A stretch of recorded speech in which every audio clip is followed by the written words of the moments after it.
우리가 성경을 통해서 이스라엘을 상상해 볼 수 있는데요. 그 첫 배경은 아마도 푸른 초장 위에 린 양떼들일 겁니다.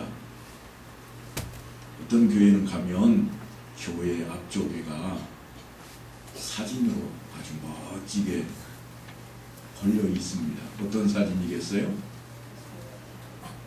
희검은 멀쭉하게 생긴 저 서양인 한 사람이 뭘 끼고 있어요? 조그마한 어린 양을 딱 이렇게 안고 있는 거예요. 이제 예수님께서 어린 양을 딱 안고 있는 모습으로 이렇게 형상화시켜 놓은 건데요. 그 어린 양이 떠오르기 쉽습니다. 성경 속에는, 왜냐하면 예수님을 상징하기도 하니까요. 초롱초롱한 눈망울하며 복슬복슬한 털, 그리고 꼭 안아주고 싶은 그런 모습을 띠고 있는 것이 어린 양입니다. 다윗은 이렇게 노래했습니다. 여호와는 나의 목자시니 내게 부족함이 없으리로다. 그가 나를 푸른 풀밭에 누이시며 쉴만한 물가로 인도하시는도다. 그래서 사실은 좀 보고 싶었습니다. 지난번 성지순례 가서 이스라엘 땅에 가서 좀 그런 거를 보고 싶었습니다. 푸른 초장에 어린 양이 뛰는 모습을 좀 보고 싶었는데요. 아무리 둘러봐도 잘 안 보이는 거예요. 놀랍게도 지금은 그런 전경이 눈에 들어오질 않았습니다. 오히려 눈에 확 들어오는 것은 뭐였는가 하면 광야, 사막처럼 생겨있는 그런 펼쳐져 있는 광야 한가운데 있는 야자 숲이 우거져 있고 비닐하우스 속에 바나나가 익어가는 모습이었습니다. 세상이 많이 바뀌었습니다. 우리도 그렇잖아요. 요즘 소를 몰고 풀뜯기로 나가는 아이들은 눈을 씻고 찾아봐도 안 보입니다. 어디 그뿐입니까? 망태기에 풀을 베어서 짊어진 아이들도 보이지 않습니다. 그러니까 사실은 놀랄 일은 아닌 것 같아요. 하지만 예수님 당시에는 예루살렘 근처와 그리고 갈릴리 북부 지역은 양을 치는 목축업이 주된 가업이었습니다. 양떼를 몰고 다니는 사람을 그래서 목자라 그럽니다. 많은 목자들이 유유히 양떼를 끌고 다니며 풀을 뜯기고 물을 먹이는 모습을 어디서든지 볼 수 있었을 겁니다. 그러다가 해가 저물면 집으로 돌아옵니다. 옛날 우리처럼 한두 마리 기르는 사람들은 별로 없습니다. 그러니까 집으로 돌아온다 그 말은 양떼를 몰고 돌아온다 그런 의미인데요. 양떼를 몰고 돌아오면 양떼를 어디다 둘까요? 양에 우리가 있는 거예요. 우리처럼 우리간이 무슨 양 두 마리 집어넣으면 가득 찬 그런 우리간이 아니고 이스라엘의 양 우리간은 적어도 100평은 넘습니다. 아무도 안 놀라시네. 우리간이 100평이라니까요. 어떻게 생겼는가 하면 돌담을 아주 이렇게 우리 교회에 담 쌓아서 건축한 것처럼 돌로 담을 사각형으로 쌓습니다. 뺑 둘러 사각형으로 돌을 쌓아놓고 한쪽 귀퉁이에다가 뭘 만들어 놓는가? 뭘 만들겠어요? 그럼요. 문을 만들어야죠. 양 한 마리 겨우 들어갈 정도의 문을 만들어 놓습니다. 그러니까요. 몸이 뚱뚱한 사람은 들어가기 쉽지 않다고 그래요. 이 양의 문이. 목자들은 어떻다는 이야기예요? 다 날씬하다는 이야기예요. 그렇게 문을 만들어 놓고 그 문 앞에는 길다란 작대기가 하나 있습니다. 뭘까요? 이 양들이 참 둔하답니다. 그래서 뒤에서 밀면 밀려 가버린대요. 다른 데로. 그래서 우리가 앞에 오면 딱 열을 지어서 들어가기 좋도록 이렇게 더 못 가게 막아놓은 작대기예요. 별거 아닙니다. 놀랍게도 이 우리간의 양들이 시간 맞춰서 들어가고 또 시간 맞춰서 나옵니다.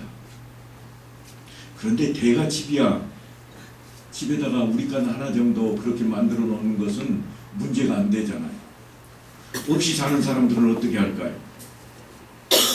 그런 사람들은 함께 우리간을 동네에다 만듭니다.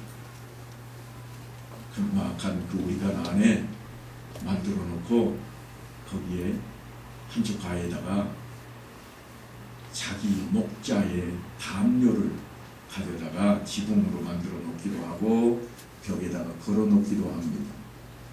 놀랍게도 양들이 자기 주인의 담요가 걸려있는 쪽으로 다 모인대요. 희한하죠. 양의 그 무리를 지어 사는 모습이 그렇다고 그럽니다.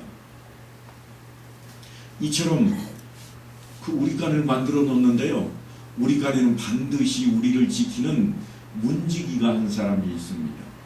그래서 이 문지기는 하루 종일 뭘 하는가 하면 하루에 2번 문 여는 것만 합니다.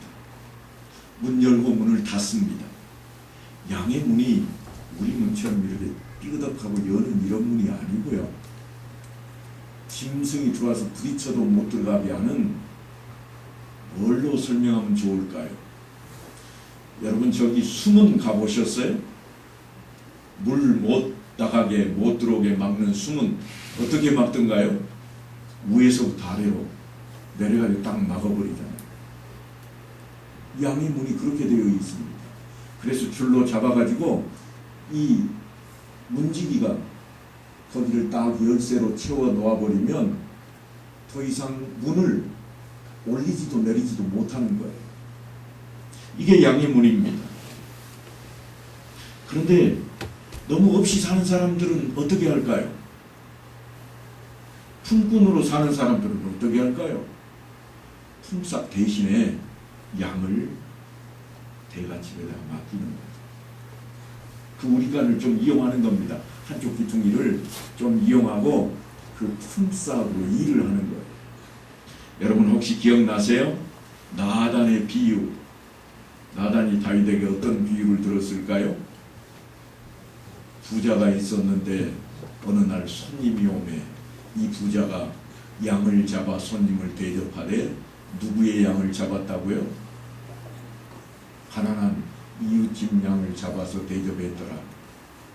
이 주인이 종들을 시켜서 잡아오라고 시킬 때 이웃집 가서 잡아오라는 게 아니에요. 자기 집 양의 우리간 안에 가서 잡아오되, 야 우리 거 건들지 말고 저거 잡아와, 이렇게 되는 거예요. 조금 이제는 이해가 되시나요? 어떻게 남의 양을 가져왔을까? 지키지도 않았을까? 이러한 배경을 좀 우리가 알고 있어야 되겠습니다. 그런데 이 문제가 항상 있습니다. 양들이 그 우리 안으로 들어갈 수 있는 방법은 오직 하나, 뭐죠? 양의 문입니다. 다른 데로 들어갈 수가 없습니다. 겨우 양 한 마리가 들어갈 수 있는 그 문인데 그 양의 문이 항상 열려 있지를 않고 문지기가 하루에 2차례만 딱 여는 거예요. 해질녘에 한 번, 그리고 이른 아침에 한 번을 엽니다. 문지기는 물론 이 우리간을 안전하게 지킬 그런 책임이 있습니다. 재미있는 것은 양들의 모습입니다. 양을 구별하기 위해서 귀걸이를 붙이기도 하고 목걸이를 달기도 합니다. 혹은 귀에 색깔을 묻혀서 구분하기도 합니다. 하지만 가장 중요한 것은 양들이 자기 주인을 안다고 하는 거예요. 휘파람 한 번이면 충분합니다. 수백 마리 가운데 자기 양을 구분해서 목자는 양떼를 이끌고 하루를 시작합니다. 심지어 어떤 사람들은 양의 이름을 각자 붙여주고 이름을 부르는 목자들도 있다고 하는 거예요. 양들이 알아듣는데요. 이른 아침이면 목자들마다 그렇게 자기 양들을 이끌고 초장을 향합니다. 목자가 문을 나서면 양들이 우르르 따라 나갑니다. 목자가 어디 가서 자기 양들을 데려오겠어요? 우리가 안으로 들어가는 거예요. 그래서 자기만의 기식을 나타냅니다. 휘파람을 불든지 음성을 지르든지, 그래서 소리만 내면 자기 양들만 우르르 따라서 나가는 겁니다. 희한한 것은 그 목자의 양들만 따라 나선다는 겁니다. 진풍경입니다. 얼마 전에 제가 베두인들의 모습을 방송해주는 그 다큐멘터리를 한번 본 적이 있는데요. 한 울타리 안에 빨간 귀, 노란 엉덩이, 그리고 초록 귀를 가진 양들이 분주하게 왔다 갔다 하는 모습을 촬영해 놓았습니다. 그런데요, 아침에 한 꼬맹이가 와가지고 소리를 한번 딱 치는데요, 빨간 귀, 다시 말해 귀에 빨갛게 색깔 들인 양들이 우르르 쫓아나갑니다. 쫓아나가는데 이 아이가 무슨 풀을 들고 있는 것도 아닙니다. 물을 주려고 양동이를 들고 있는 것도 아니에요. 그냥 아이가 소리만 한번 질렀을 뿐입니다. 모래먼지를 날리면서 그냥 우르르 한때가 쏟아져 나갔습니다. 주인을 아는 겁니다. 아는데 그치는 게 아니라 따르고 있습니다. 우리가 이런 배경을 알아야 오늘 본문에 제시하고 있는 양의 문에 대한 비유의 말씀을 깨달을 수가 있습니다. 예수님께서는 지금 이 양의 문, 이 비유를 통해서 기독교의 본질인 진리에 대한 말씀을 하고 있습니다. 예수님께서는 친히 자신을 가리켜서 나는 양의 문이라 그러십니다. 그리고 이어서 내가 문이니 누구든지 나로 말미암아 들어가면 구원을 받고 또는 들어가며 나오며 꼴을 얻으리라. 그 문이 양들에게는 안전하게 평강을 주는 그러한 문입니다. 양의 문을 통해서 들어가는 양은 안전합니다. 생명을 보전받을 뿐만 아니라 양식도 안전하게 얻을 수가 있습니다. 왜냐하면 목자가 함께하기 때문입니다. 그래서 양의 문은 사실은 구원의 문입니다. 예수님께서 나는 양의 문이라 말씀하신 것은 지금 주님께서 구원의 문이라고 본인을 설명하고 있는 것입니다. 그래서 나로 말미암지 않고는 아버지께로 올 자가 없느니라 그렇게 말씀하시는 겁니다. 하지만 주님께서 다음 절에 가면 좀 분위기를 완전히 바꿔놓는 말씀을 하십니다. 도둑이 오는 것은 도둑질하고 죽이고 멸망시키려는 것뿐이요 내가 온 것은 양으로 생명을 얻게 하고 더 풍성히 얻게 하려 하는 것이라. 그런데 이건 사실 예견된 일입니다. 그 앞쪽에 1절로 가면 뭐라고 말씀을 하셨는가 하면 문을 통하여 양의 우리에 들어가지 아니하고 다른 데로 넘어가는 자는 절도며 강도요. 이렇게 요한복음 10장 2절에 말씀을 하고 있습니다. 담장을 넘는 것은 도둑입니다. 짐승이 되었든지 사람이 되었든지 다 도둑입니다. 내 친구의 주님은 다시 비유를 하나 더 듭니다. 나는 선한 목자라. 왜냐하면 주님은 우리의 구원자가 되시기 때문입니다. 영원한 생명으로 인도하십니다. 문으로 들어가는 이는 양의 목자라. 문지기는 그를 위하여 문을 열고 양은 그의 음성을 듣나니 그가 자기 양의 이름을 각각 불러 인도하여 내느니라. 그러니까 문이 양의 문이라 그렇게 되어 있지만 실제로 목자가 들어가서 자기 양을 그곳에 안전하게 놓아두고 또 이른 아침이면 목자가 그 문으로 들어가서 양을 이끌고 나오는 목자의 문이라고 해도 틀리지 않을 겁니다. 그와 같은 일을 위해서 선한 목자는 양들을 위하여 목숨을 버리거니와. 주님께서 목자를 빗대어서 양을 어떻게 목자가 지키는가 하는 것을 빗대어서 진리의 말씀을 증거하고 있습니다. 사람으로 태어나서 구원이 필요하지 않는 사람은 아무도 없습니다. 이 세상에 태어난 사람은 누구라도 영원히 살지 못하기 때문입니다. 세상의 모든 영화를 누렸던 솔로몬도 범사가 기한이 있고 천하만사가 다 때가 있나니 나을 때가 있고 죽을 때가 있으며 그랬습니다. 인생이 영원하지 않다는 것을 고백합니다. 또 히브리서 기자도 하는 말이 한 번 죽는 것은 사람에게 정해진 것이라 그랬습니다. 사람은 왜 이렇게 영원히 살 수 없을까요? 육신의 생명은 왜 영생으로 이어지지 못할까요? 그에 대한 대답은 아주 간단 명료합니다. 죄 때문입니다. 사도 바울이 이렇게 그 이야기를 설명하고 있습니다. 한 사람으로 말미암아 죄가 세상에 들어오고 죄로 말미암아 사망이 들어왔나니 이와 같이 모든 사람이 죄를 지었으므로 사망이 모든 사람에게 이르렀느니라. 여기에는 유대인이나 헬라인이나 선택받은 자나 선택받지 못한 이방인이나 똑같습니다. 어느 누구도 자유하지 못합니다. 한 사람도 예외는 없습니다. 이스라엘 땅에서 태어나도 마찬가지입니다. 공부를 많이 해도 재물을 많이 소유해도 사람들로부터 아무리 존중을 받는다고 할지라도 죽을 수밖에 없는 죄인인 것은 어쩔 수가 없습니다. 요즘은 연예인이 아니어도 젊은 여성들이 성형수술을 많이 한다고 그럽니다. 주저앉은 콧대가 우뚝 솟아오르고 실눈이 쌍꺼풀로 예쁘게 껌뻑거리게 되면 모두가 다 부러워합니다. 그래서 뭐라고 그래요? 견적이 얼마야? 잘 빠졌다. 어디야? 참 좋은 세상인 것 같습니다.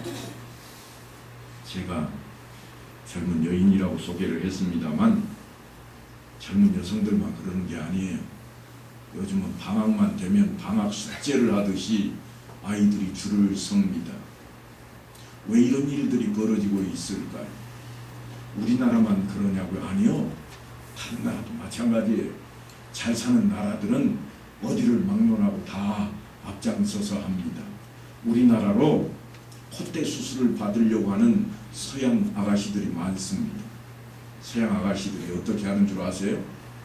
한국 사람들처럼 콧대를 낮춰달라고 한답니다. 한국 사람처럼 쌍꺼풀을 없애주라는 거예요. 그 사람들은 그게 미인입니다. 우리는 그 사람들이 예뻐 보이지만 그 사람들은 우리가 예뻐 보이는 거예요. 희한한 일이죠.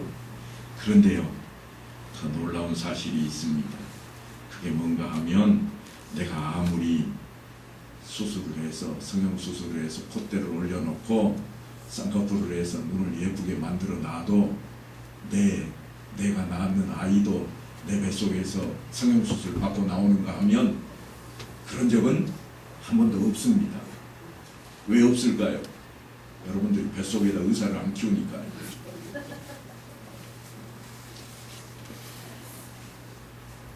그런데도 불구하고 세상은 참 그거를 바라고 원하는 사람들이 너무나 많은 것 같습니다.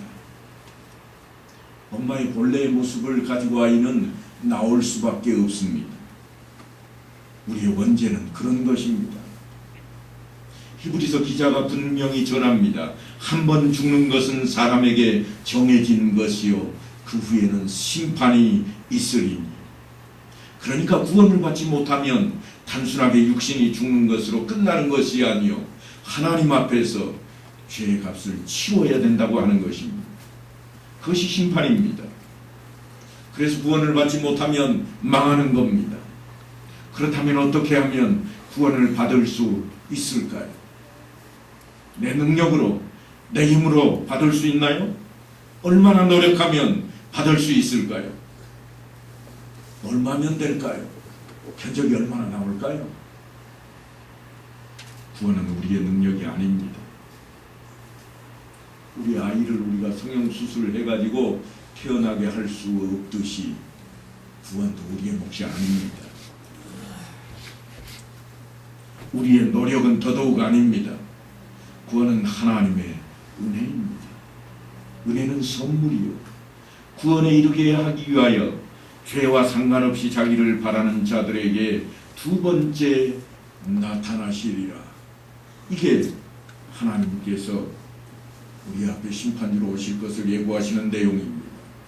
장차 예수님께서 재림하셔서 우리를 부활하게 하실 때에 이 생명을 받아 누리게 될 것입니다. 선물은 거저 받습니다. 선물 주시는 분은 우리가 만나기만 하면 선물 받는 거예요. 우리 교회도 종종 선물을 드리는데요. 선물 드릴 때 어떻게 드리는가 하면 나오신 분들 혹은 대상자들이 정해져 있습니다. 이게 선물이에요. 그렇다고 선물 받으신 분이 목사님 이거 얼마입니까? 내가 좀 치러야 되겠어 하고 값을 치러버린다면 그건 더 이상 선물이 아니잖아요. 자기가 값을 주고 산 것이 됩니다. 여러분, 예수님께서 우리를 위해 피값으로 사셨다는 이야기를 분명히 많이 들으셨을 겁니다. 우리의 생명은 주님께서 값을 주고 사신 것입니다. 사셔가지고 어떻게 했는가? 우리에게 거저 선물로 주신 거예요. 우리가 산 게 아니요, 우리는 거저 선물로 받은 것뿐입니다. 그러므로 예수님은 우리에게 있어서 생명을 주시는 구원의 문이십니다. 우리에게 주님께서 나는 양의 문이라, 나는 선한 목자라 그렇게 말씀하시는 이유가 거기에 있습니다. 우리를 생명의 말씀으로 먹이시는 목자가 되시기 때문입니다. 예수님께서는 우리의 구원자가 되시고 구원받은 우리에게 그 생명을 더욱 풍성하게 누릴 수 있도록 하시겠다고 약속을 하십니다. 그래서 선한 목자요, 목자는 양을 안전하게 보호할 뿐만 아니라 푸른 초장으로 또한 쉴만한 물가로 인도하는 것입니다. 다윗은 그 모습을 시편에 이렇게 그려놓았습니다. 여호와는 나의 목자시니 내가 부족함이 없으리로다. 그가 나를 푸른 풀밭에 누이시며 쉴만한 물가로 인도하시는도다. 그래서 주의 말씀을 어떻게 하겠다고 했나요? 그래서 다윗은 주의 말씀을 주야로 묵상하리로다. 한번 따라 하십시다. 묵상하리로다. 묵상이라는 히브리어도 한번 배웠던 것 같은데요. 뭐였을까요? 묵상하다. 생각도 안 나. 한번 따라 합시다. 하가. 이거는 뭔가 하면 그 먹이를 딱 손에 쥐고 있는 사자가 목자들이 쫓아가서 막대기를 뒤흔들어도 놓지 않는 그 모습입니다. 그래서 으르렁거리다 하는 단어하고 똑같다고 제가 설명을 드렸습니다. 그렇죠? 이게 묵상이에요. 예배를 시작할 때마다 우리는 묵상 기도를 합니다. 절대로 예배 위에 다른 것은 침범하지 못하도록 꽉 붙들고 있겠노라. 오직 하나님만 붙들겠다고 우리는 묵상을 하고 시작을 합니다. 처음에 붙잡으시면 놓으시면 안 돼요. 이해가 안 되시거든 오늘 강아지에게 갈빗대 하나 갖다 던져주고 쫓아가서 막대기로 건드려 보세요. 빼앗을 수 있는지 없는지. 절대로 큰 소리로 짖지는 않지만 으르렁거리면서 놓아주지 않을 겁니다.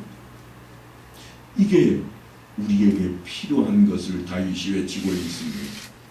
예수님께서 당대 이스라엘 백성들을 보시고 평가하기를 뭐라고 그러셨는가 하면 무리를 보시고 불쌍히 여기시니 이는 그들이 목자 없는 양과 같이 고생하며 기진함이라. 목자 없는 양과 같대요. 목자가 없으면 어떻게 됩니까? 이리에게 쫓기고 사자에게 잡혀 죽는 겁니다. 물을 마셔야 되겠는데 물 샘이 어디 있는지 몰라서 말라 죽어가는 겁니다. 그들이 고생하며 기진한 것은 목자가 없기 때문이라. 이때가 언젠가 하면 마태가 설명하기를 예수께서 모든 도시와 마을에 두루 다니사 그들의 회당에서 가르치시며 천국 복음을 전파하시며 모든 병과 모든 약한 것을 고치시니라. 그러니까 다른 세상이 아닙니다. 이때가 언젠가 성전에는 여전히 제사장들이 있었고 마을에는 여전히 그들이 눈치를 살피는 바리새인들이 있던 때입니다. 여러분, 이런 찬송 아세요? 어두운 죄악길에서 목자 없는 양같이 모든 사람 길 찾아 헤맨다. 우리가 많이 부르는 찬송입니다. 우리가 한시라도 목자 없이 떠돌아다니는 양이 되면 누군가가 자기로 만들려고 욕심을 부려버립니다. 그래서 성경에는 사탄이 우는 사자와 같이 돌아다닌다고 조심하라고 외치고 있는 겁니다. 그러니까 주님께서 당대의 이스라엘 백성들을 보셨더니 참 목자다운 목자가 없었습니다. 마땅히 양의 무리를 이끌고 초장을 찾아서 나서야 되고 물을 찾아 샘을 파고 그래서 쉴 수 있는 자리를 만들어야 할 목자는 눈에 보이지 않고 자기들의 유익만 구하는 싹군만 보였다고 하는 것입니다. 돈 되는 일이 어디 있을까? 싹군은 목자도 아니요 양도 제 양이 아니라 이리가 오는 것을 보면 양을 버리고 달아나나니 이리가 양을 물어가고 또 해치느니라. 요즘 사고가 많이 있습니다. 사건들이 많이 일어나는데요. 문명이 발달하면서 우리 가운데 사건은 보다 커진 사건이 등장을 합니다.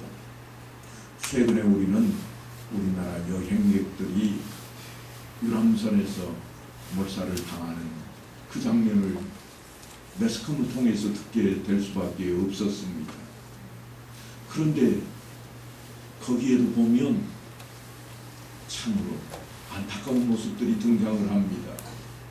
커다란 배가 작은 배를 치어서 물속에 수장시켰음에도 불구하고 사람을 건질 생각은 않고 자기들만 어떻게 해서든지 여행을 마치려고 그렇게 떠나버렸던 모습을 비하게 됩니다. 세상에 아무리 분노하고 아무리 떠들어도 그들은 눈 하나 깜짝이지 않고 있습니다. 왜 그런 일들이 벌어질까요? 예수님께서는 세상에는 싹군들로 가득 채워져 있다고 지금 그렇게 평가를 하고 계시는 겁니다. 우리 인생들을 하나님의 양으로 보지를 않습니다. 자기들 이권을 챙기는 그런 수단으로만 생각을 하고 있는 겁니다. 아니, 멀리 가지 않고 우리나라 정치하는 것만 봐도 똑같아 보입니다. 우리에게 표가 필요할 때는 그저 손을 들고 고개 숙이고 엎드리고 아우성 치다가도 자기들 뭔가 이득이 생길 만한 일이 생기면 자기들 거 챙기느라고 다 바쁩니다.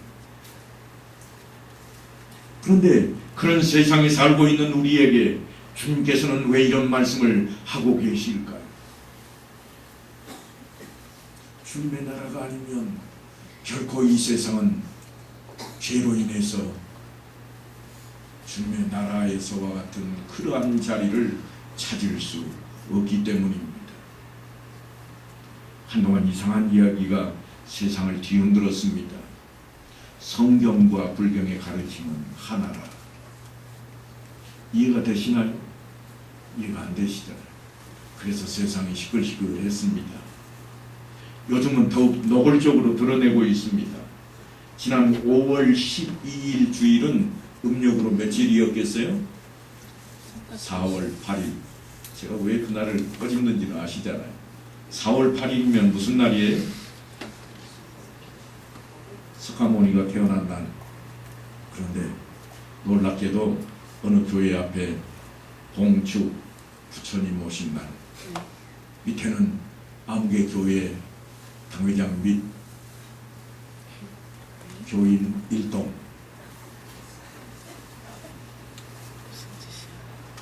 이해가 잘 안 되세요? 근데 그 전에 성탄절 때는 어쨌게요? 절 들어가는 입구에 커다랗게 뭐라고 붙었었는가 하면 예수님 탄생을 축하합니다. 그래서 교회에서 차로 그 앞에 갔대요. 뭐하러요? 사진 찍으러. 목사님과 온 교인들이 그 앞에 서서 세상이 변했다. 이제는 세상이 이런 세상이라. 어떤 뉴스 앵커는 이렇게 소개했습니다. 드디어 모든 종교의 벽이 무너지고 하나가 되는 아름다운 시발점이 되었습니다. 흥분하면서 그렇게 소개했습니다. 그 앞에서 그 목사님은 하시는 말씀이 내년 봄에는 우리 교회 앞에 새로운 현수막이 걸릴 겁니다. 그 약속대로 현수막이 걸렸습니다. 금년에 적어도 서울에 20군데 이상이 걸렸다는 보도였습니다. 그런데 여러분, 이런 말장난에 속으시면 안 됩니다. 교회 밖에는 구원이 없습니다. 나로 말미암지 않고는 아버지께로 올 자가 없느니라. 주님의 말씀입니다. 제가 교회 밖이라고 그러니까 이 안에만 들어오면 구원이 있다 그래서 어떻게 해서라도 이 안에 문 열고 들어오면 될 것이라 그렇게 생각하시면 안 됩니다. 제가 교회라고 소개할 때에는 예수 그리스도가 머리가 되신 교회를 말씀하고 있기 때문입니다. 예수님 안에만 구원이 있습니다. 예수님의 말씀은 결코 허언이 아닙니다. 예수님만이 그 길이시기 때문입니다. 내가 곧 길이요 진리요 생명이니. 우리를 구원하시는 이는 오직 예수님 한 분밖에 없습니다. 그래서 누구를 믿는가? 그렇게 질문하는 거예요. 하나님 아버지를 믿는가? 예수님을 믿는가? 그런 질문을 그렇게 해서 하게 되는 거예요. 우리를 구원하시는 이는 오직 예수님 뿐인 것을 기억해야 됩니다. 왜냐하면 이미 예수님께서는 우리를 죄 가운데에서 구원하실 분으로 이 땅에 오셨기 때문입니다. 천사들에 의해서 이미 예고가 되었었습니다. 다 잊어버리셨죠. 왜냐하면 성탄절 돼야 한번 1년에 딱 한 번 듣는 설교니까. 아들을 낳으리니 그 이름을 예수라 하라. 이는 그가 자기 백성을 그들의 죄에서 구원할 자이십니다. 그래서 구원자로 오시는 겁니다. 그리고 하나님이 세상을 이처럼 사랑하사 독생자를 주셨으니 이는 그를 믿는 자마다 멸망하지 않고 영생을 얻게 하려 하십니다. 다음송을 하면서도 앞뒤에 연결을 못하고 있습니다. 예수를 믿는 자는 결코 멸망하지 않을 뿐만 아니라 영생을 얻게 된다고 우리가 입으로 시인을 했고 우리가 믿는 자들입니다. 사도 바울은 그 이야기를 뭐라고 하는가 하면 그리스도 예수 안에 있는 자에게는 결코 정죄함이 없나니 그럽니다. 구원을 받았다고 하는 것이 심판대 앞에 서서 심판을 받는다는 이야기가 아닙니다. 심판대 앞에 서는 것을 면제받는 것. 이거는 엄청난 차이입니다. 구원을 받았다고 하는 것은 죄사함을 받고 심판을 받지 않는 자리에까지 이르게 된 것입니다. 아주 중요한 이야기입니다. 저는 이제 야고보에 대한 이야기를 하나 하고 오늘 말씀을 마치려고 합니다. 이 야고보는요, 예수님의 동생 야고보입니다. 그러니까 야고보서 성경의 저자입니다. 혹시 착각하시면 안 돼요. 야고보서는 사도 야고보가 쓴 글이라 그렇게 생각하시면 안 돼요. 예수님의 동생 야고보가 기록을 했고요. 그에 대한 이야기입니다. 전승에 따르면 그가 제사장들에게 체포되어서 재판을 받을 때 이런 질문을 받게 됩니다. 예수가 자기를 양의 문이라고 했는데 그게 무슨 뜻이냐? 솔직하게 말해봐라. 그런데 그때 야고보가 마치 기다렸다는 듯이 예수님만이 우리의 구원자라는 뜻이요. 그래서 제사장과 사두개인들이 이런 못된 놈 참남하도다 그렇게 야고보를 끌어다가 저 높은 벼랑에서 집어 던져 죽이게 됩니다. 물론 어떤 사람들은 성전 탑에서 던졌다고도 합니다만 야고보는 그렇게 높은 데서 아래로 떨어져서 순교를 당하게 되었습니다. 양의 문이라고 하는 비유가 가지고 있는 전설입니다. 전하고는 있지만 확실하지는 않습니다. 왜냐하면 성경에 나와 있는 기록은 아니니까요. 하지만 분명한 것은 예수님만이 우리의 구원자라고 하는 것은 순교를 당한다고 할지라도 굽힐 수 없는 진리인 것이 야고보뿐만 아니라 우리에게 너무나 중요한 이야기입니다. 구원은 어디에도 있는가? 우리는 단호해져야 됩니다. 구원은 어디에도 있는 것이 아닙니다. 오직 예수뿐입니다. 그저 요즘 하는 말로 불교에도 구원은 있지 않느냐? 왜냐하면 예수 믿는 사람들은 죽어 천당 가고 석가모니 믿는 사람들은 죽어 어디 간다고요? 극락 간다고 그러대요. 극락은 달리 표현하면 뭘까요?